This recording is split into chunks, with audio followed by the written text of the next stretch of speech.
kingdom that Christ called the church, and then he turned around and called it the kingdom. He said, Peter, I will give unto you the keys to the kingdom. That whatever you bind on earth shall be bound in heaven. Whatever you loose on earth shall be loosed in heaven. This gospel unlocks the hearts of men.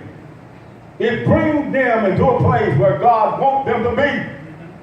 You read Acts 2:47, praising God, having favor with all the people, and the Lord added unto the church daily such as should be saved.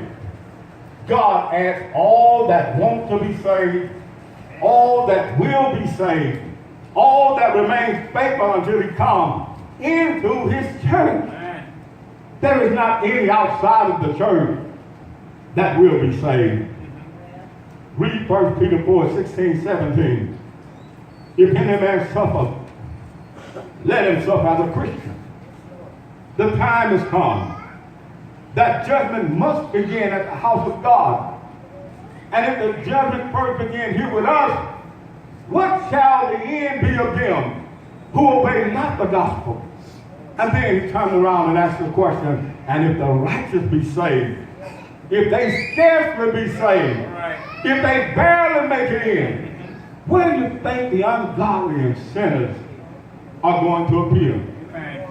That question becomes quite natural in answering. Amen. If we in the church is going to have such a hard time, just think about the world. Amen. Think about those who are giving up on God. Think about those who have gave up on him. All right.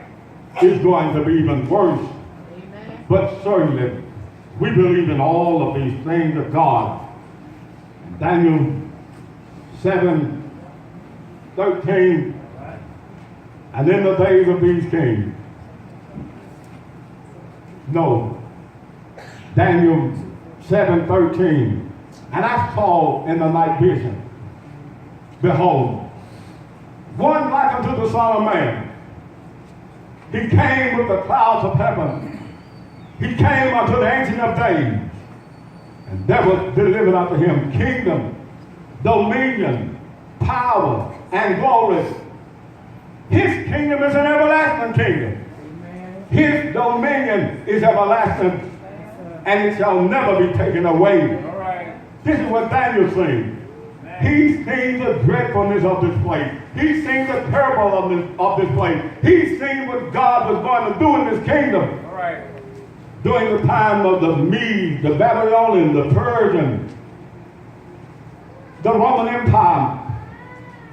During the time that they existed and they stood strong, God was going to be setting up his kingdom during those days. Amen. Nothing was going to stop him from building his kingdom. Ephesians 5:32, Paul, in talking about the church and comparing it to a husband with his wife. Husband, love your wives, even as Christ also loved the church. Amen.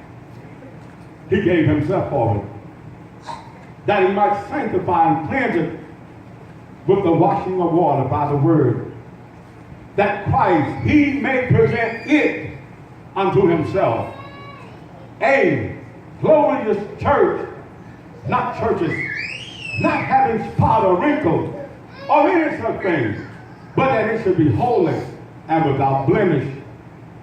Then he said, this is a great mystery, but I'm talking about Christ and his church. There's a certain awesomeness that is involved when it comes into a great relationship with Christ and his church. In our last statement, 1 Timothy 3:15, Paul told Timothy, but if I tarry long, that you know how you ought to behave yourself in the house of God, which is the church of God, the pillar and the ground of the truth. Right. If the world has ever received the truth of God, it must come from the church. Ephesians 1:15, I believe, talks about that this great manifest wisdom is made known unto the church. The church is God's manifold wisdom. We possess the knowledge of God. We have the key to salvation. All men need to do is just let it unlock their heart, let it unlock their mind, let it unlock their will, and draw closer to God before life and time pass them by. If you're not a Christian, you need to be. You ask the greatest question that one has ever asked before in his or her own life. That question is, what must I do to be saved? What must I do